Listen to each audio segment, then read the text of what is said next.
so let's get into this insurable value. This is the tough one.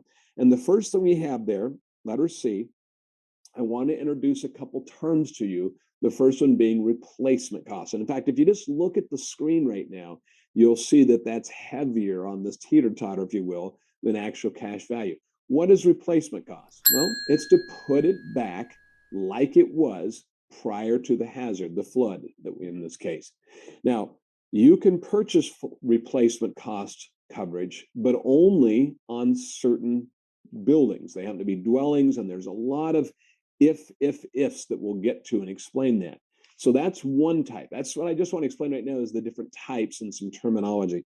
So replacement cost is put it back like it was with today's inflated prices. So think about how much lumber has gone up in the last couple of years. Think about putting back the brick and the mortar and the labor that's going to be needed to do that. Put it back like it was. Most of you, if you own a home, not most, probably all of you, if you own a home, you have hazard insurance that has a rider that every year goes up with the cost of inflation. And so maybe you have a $100,000 home, and next year you get your policy's 105, and then it's 110, et cetera. That's that rider that gets added on. When it comes to flood insurance, we buy flood insurance once. And so there isn't a rider to keep up with.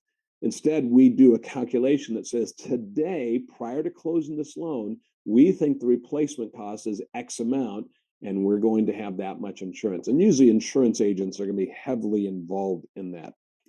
Now, I want to point out a real fallacy. In that paragraph under C1, I bolded it. It tells you that FEMA, and they used to have a book, they rescinded it, but they had this book called the Mandatory Purchase of Flood Insurance Guideline. And in there, it quoted that the replacement cost was the insurable value was 100% replacement cost. Well, that's only true in a certain situations, and I'm going to point that out to you as well. So that's a problem. And then they do define in the last part of that the cost to replace the property with the same kind of materials, construction without deduction for depreciation, right?